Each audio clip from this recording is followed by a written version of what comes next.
So I'll give a very short presentation about Lua. I'm not sure how many of you know something about the language, but anyway, this will be a very non-technical presentation. It's just a very broad overview of. So, what is Lua for those that never heard about? Lua is a scripting language or programming language developed here at PUC-Rio that came to be the leading scripting language in video games. Lua is particularly known for its use in video games, but it's also extensively used in many other areas, specifically for scripting applications and for embedding systems. So I'll start talking about why Lua and why people use Lua in those areas and why people use Lua in general. And so Lua is just yet another scripting language, not completely different from Python or from, well, your preferred scripting language, from Python, from Ruby, or from Perl.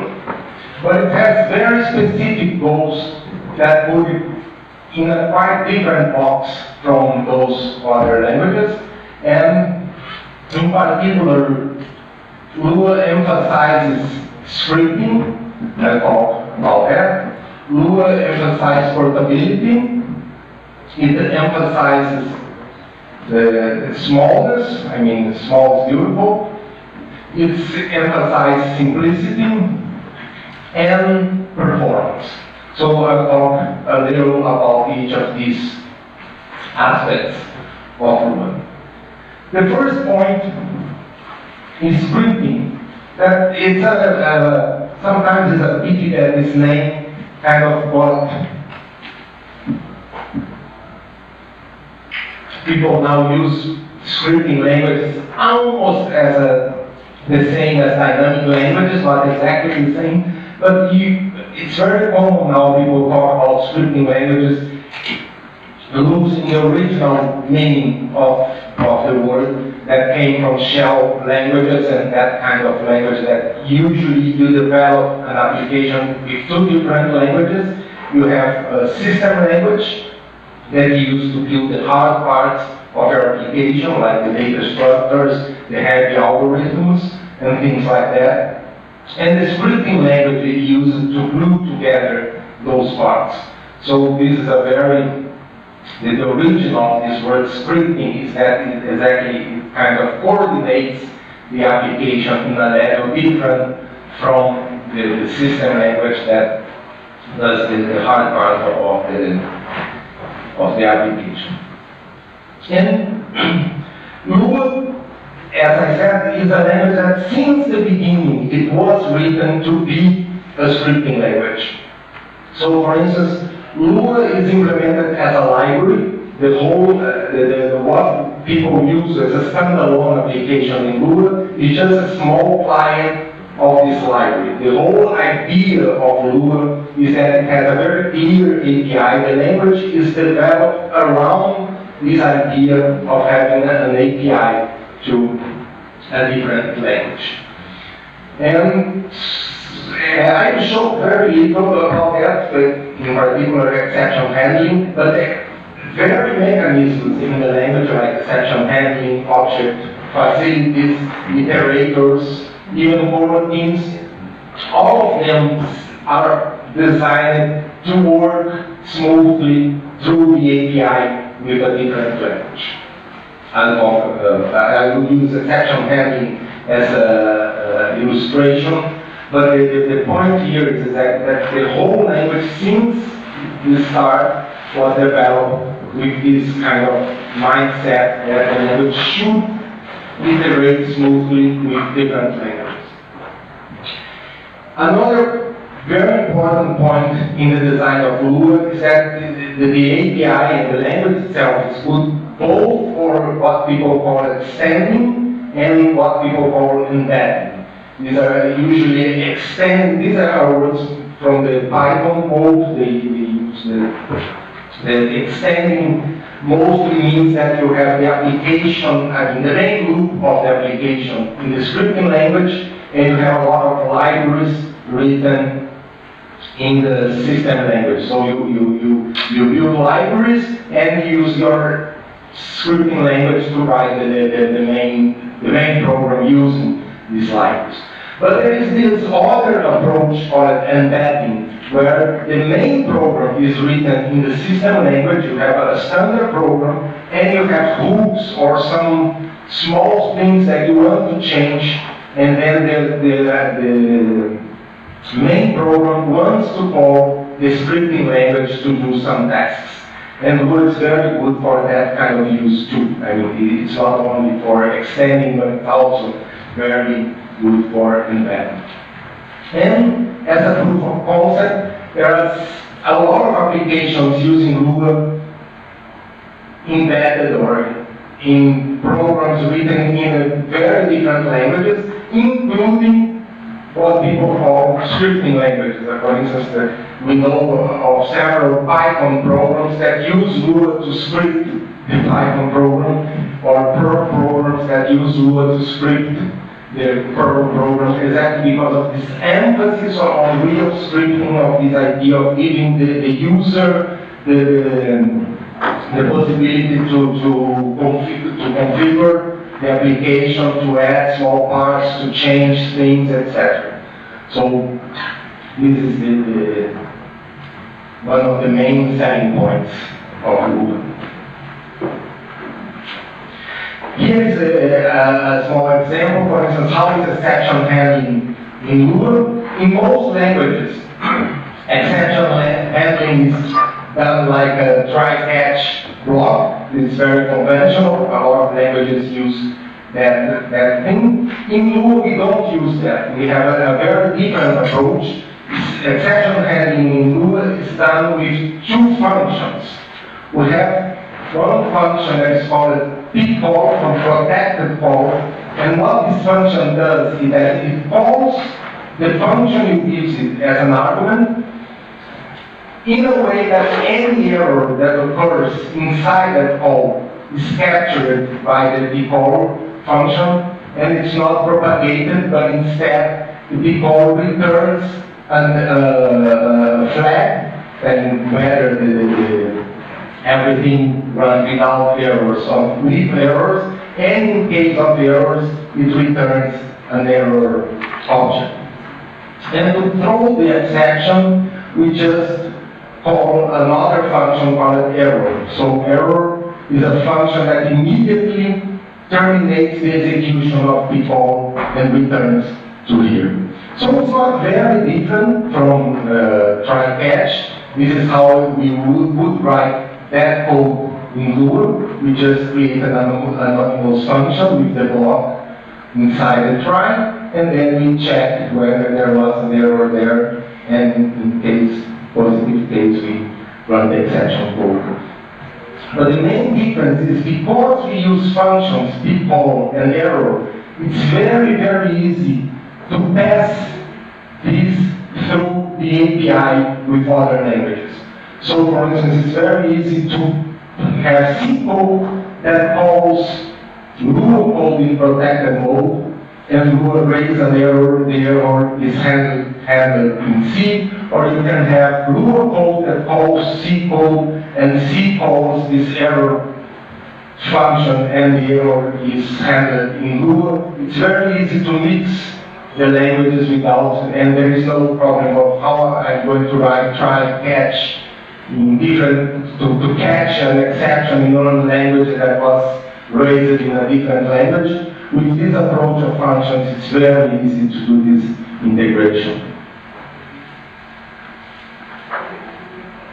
Here's just an example of the things that people, exactly that meaning of scripting that's very common in games. In games they have the engine that does the hard parts. As I said, it's written in a system language. In games, typically they use C++. And so all graphics is done in the engine. All they call physics is done in the engine. And The scripting languages is actually used to write the script of the game, the real meaning of script, like the script of a movie. So the scripting language is used to describe the characters, the scenarios of the game, what happens, how characters react to events, etc., etc. So you see that a huge amount of the game itself is written in Lua, because exactly this is the essence of the game. Graphics, etc., is very, very important, but it's not what makes a game successful or not. And another point of Lua that is not even in those points is that Lua, as people may have found strange, the syntax here, we have a lot of words, but exactly one of the points of Lua is that Lua is frequently used by what we call end-user programmers, like here, for instance, gamers. They are usually not professional programmers. They know how to program, but they are not professional programmers, and so Lua usually favors a more simple syntax, something that is not for, I know C, so for me it's very easy to do all those tricks, but that people that are not professional programmers usually prefer more simple syntax. Another selling point of Lua is portability, and by portability we mean that Lua actually runs in almost everything, except very, very small chipsets, except on that it runs in Lego Mindstorms, it runs in mainframes, it runs inside keyboards, embedded in several different kinds of hardware. It runs inside the OS kernel. It doesn't need an operating system beneath the language. It can run inside. For example, currently NetBSD is distributed with Lua embedded in its kernel, so you can write some kernel tasks in Lua, so you can script the kernel, and it can run over the metal without any kind of operating system around it, like in Node MCU, so you can write you use Lua to control directly the hardware. So Lua is also very, very small for the current standards for other scripting languages. This is the number of lines of code of the whole implementation of the language. Here is the actual lines of code. Here are logical lines of code. And you see that the last version is still less than 10,000 logical lines of codes. This is orders of magnitude smaller than other languages that do more or less similar. And of course, it's simple, but the simplicity is very difficult to measure, but we can use the reference manual as a kind of proxy for simplicity. This is the reference manual for Lua. This is it. The spine here is in proportion to the book, so it's a really thin book. This is all you need to read to learn everything about Lua, including the libraries. I must confess, are small, but the API, the syntax, the whole language, everything you have to learn is it.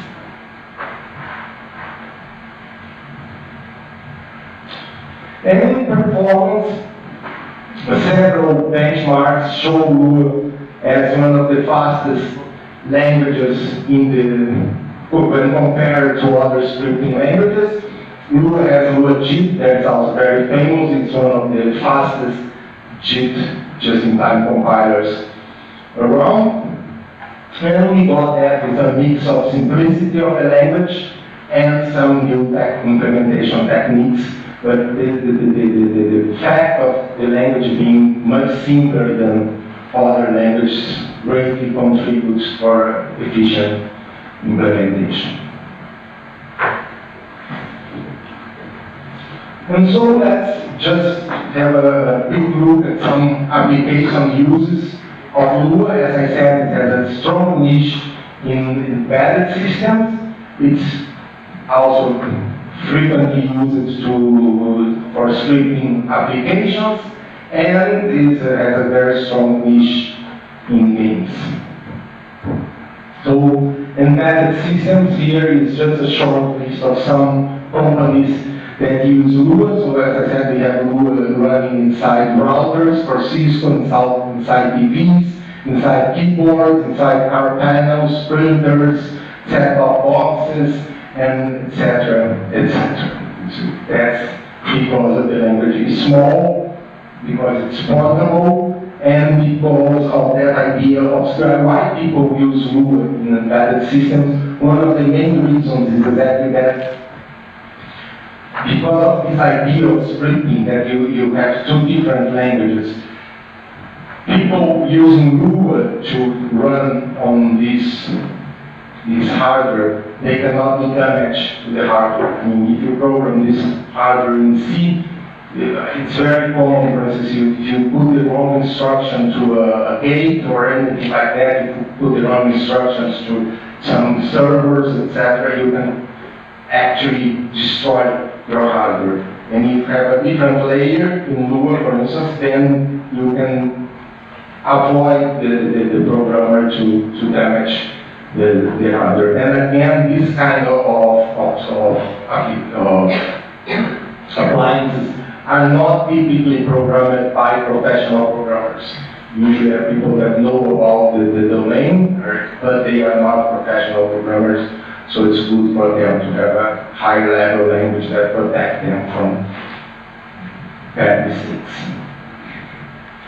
These are some applications that you can script in LUA. You have the VLC Media Player, LUA Tech is also the next version of PDF Tech.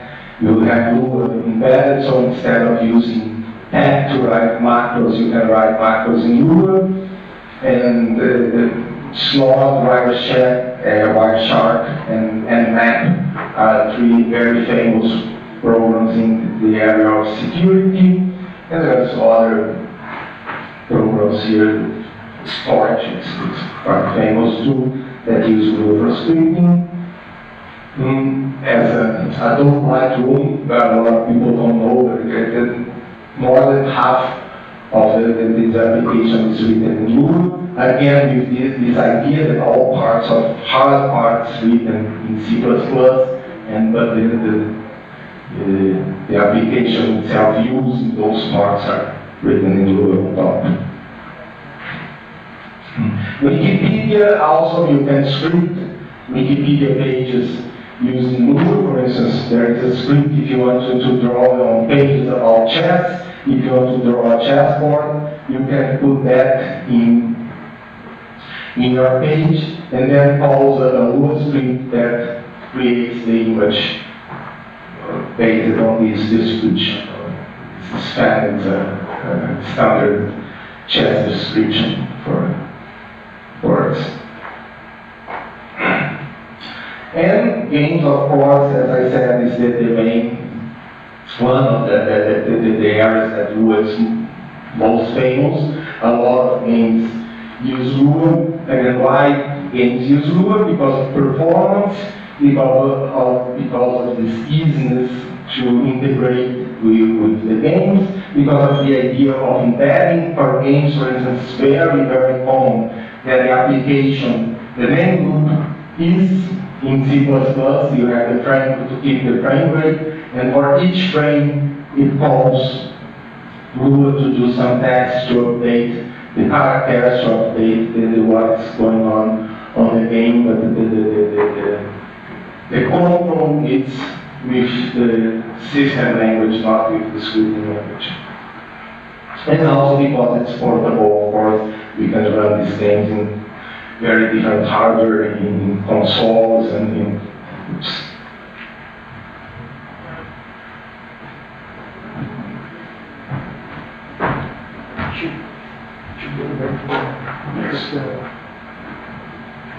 Like that, anyway. but slow matter. Just keep up. So just keep up. Just for a second. Well, I'm confused. And so that's why I had to talk about the question.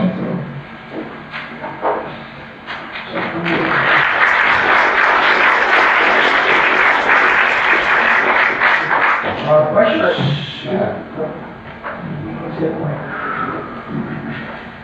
Where's the other mic? There is one here package.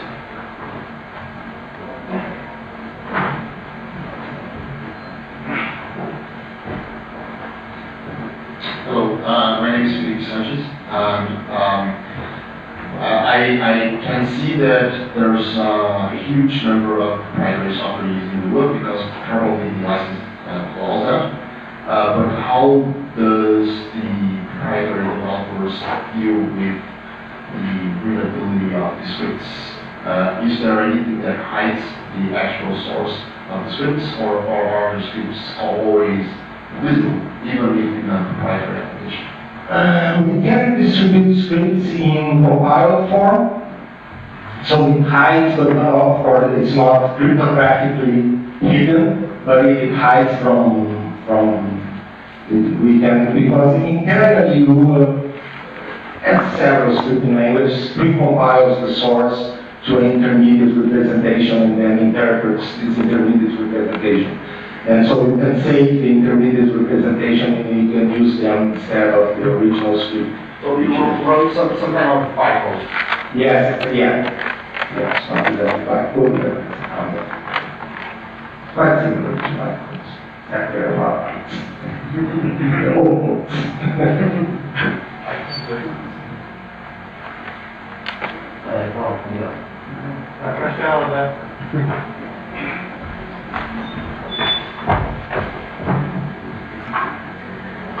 Skip, sorry.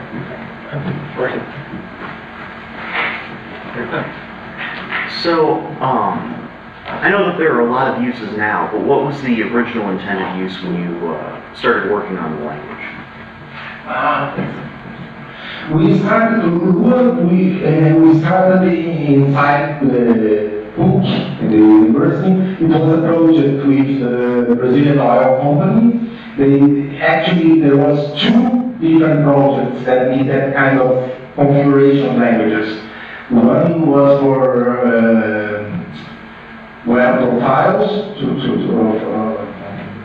oil wells that you want to draw a lot of different things, and then you have to, in the beginning it was just simple configuration, choose followers, choose scales for the logs, for this, etc., etc. But after a while, people start, oh, I'd like to have some abstractions, I don't want to write everything again and again, and I want some arithmetic, basic arithmetic, and things like that. And there was another program that was for the data entry. Again, it was a program that just got images, and then the engineers fill specific fields to enter data to legacy programs. And again, they wanted that kind of configuration. Oh, I want to do some checks, I want to do basic arithmetic, basic comparisons, etc.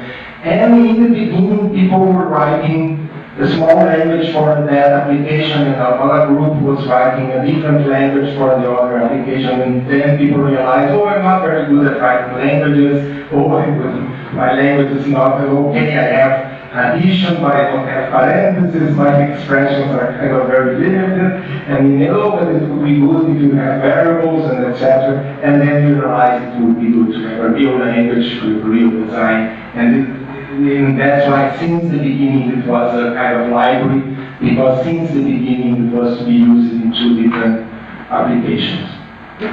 So that's what's started. Opa, eu queria saber se já tem alguma coisa de desenvolvimento para tecnologia emergente da LUA, que é para máquina e na parte de OT. Yes, he's asking about whether there is something in LUA about machine-to-machine protocols and Internet of Things. Yes, that Right? No, Don't, oh, sorry. é chamado LUA. LUA? Isso. No, I don't know what it's. É o primeiro país que está usando, é a Holanda, mas já está migrando aqui no Brasil. Algumas empresas grandes, como a Vale, já está usando, a Embraer. No, I don't heard about. Maybe people are using, I mean, there are a lot of uses, most uses of LUA I'm not aware of, but I don't know it.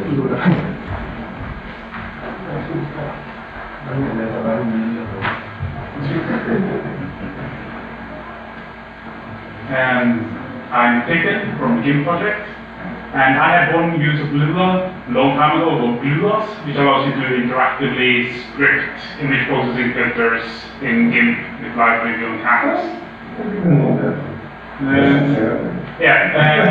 But my question is actually about something else. I have heard that the newer specifications of the LUA language are doing things that LUA-JIT doesn't seem to intend to do, or that they're having somewhat diverging a bit. Yes, they diverged, but sorry, what's the question? So what I have somehow heard is that LUA-JIT doesn't even intend to implement the changes, the incompatible changes Yes. of LUA. Yes. Would like to have a comment about that. I don't have anything to, I mean, it's a pity. I have no control of LUA-JIT. No, but collaboration or not. My understanding would be that upstream LUA, as in your LUA, the official LUA, have done changes that make life difficult for LUA-JIT. So that's. No, I don't think that the problem is life. The life is difficult for LUA-JIT. I think it's a difference of vision, actually. LUA-JIT doesn't want to do any incompatible change. So that's the main difference. And we do, in Google, we do sometimes, we do several incompatible changes exactly over time. But now we are doing much less than we did in the past, but when we see that we can actually improve the language a lot with some incompatibilities, we do that. LUA-JIT has a standard, doesn't do anything that will be incompatible. So it doesn't have anything to do with technology or this is more difficult to JIT than that. It's mostly because it doesn't want to do anything that's incompatible. Okay, thank you.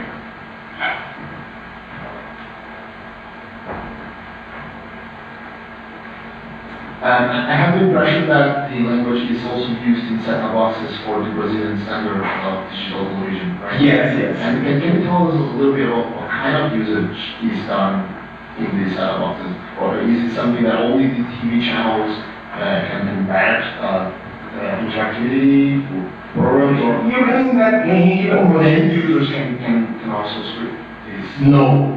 Usually this is for the transmitters or how the stations, TV stations, they can embed their programs, so they can have games, they have some interactive stuff running, but all the code, the standard use, all the code comes from the. Would it be doable for us to hack our televisions and run code of our version? Would it be doable for us users to actually run programs in our We should, I mean, depends on the box, that's English. I don't know, I mean, that has nothing to do with rule, it depends on the kind, whether you can break the box and do that.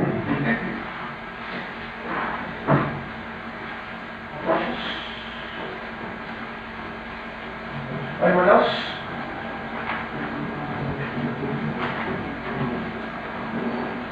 I guess I have a question myself.